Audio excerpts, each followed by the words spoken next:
Bismillahirrahmanirrahim. Rabbi zidni ilma. Assalamu alaikum wa rahmatullahi wa barakatuh.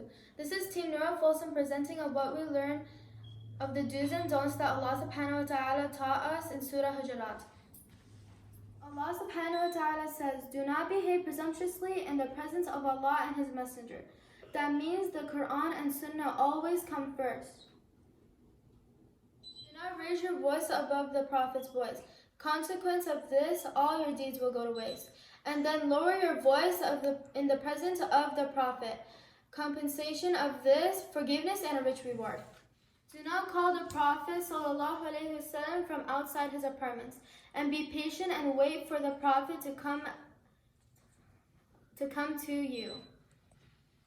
Do not act hastily upon any news, lest you may regret your actions. Always confirm the credibility of a news before taking action.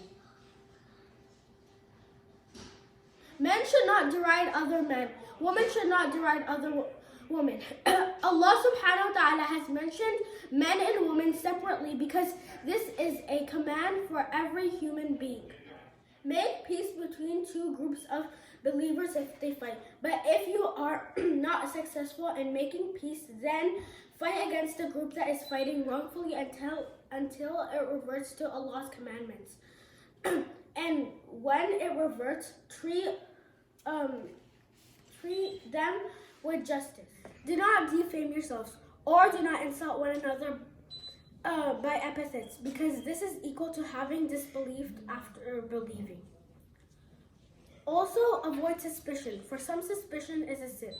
The most important, remain God-fearing, because Allah subhanahu wa ta'ala says, the noblest in the sight of Allah is the most God-fearing. Do not spy on one another. Allah says to pay heed to Allah and His Messenger, and your deeds shall not go to waste. Do not backbite. Backbiting is equal to eating the flesh of your dead brother. Allah subhanahu wa ta'ala says, do not count your accepting Islam as a favor to Him. Allah subhanahu wa ta'ala says, true faith is believing in Allah and His Messenger, and to never entertain any doubt, and to strive hard in Allah's cause with your possessions in life.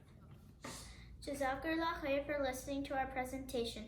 May Allah subhanahu wa ta'ala guide us to do things that please Allah and keep us away from deeds that displease Him. Ameen.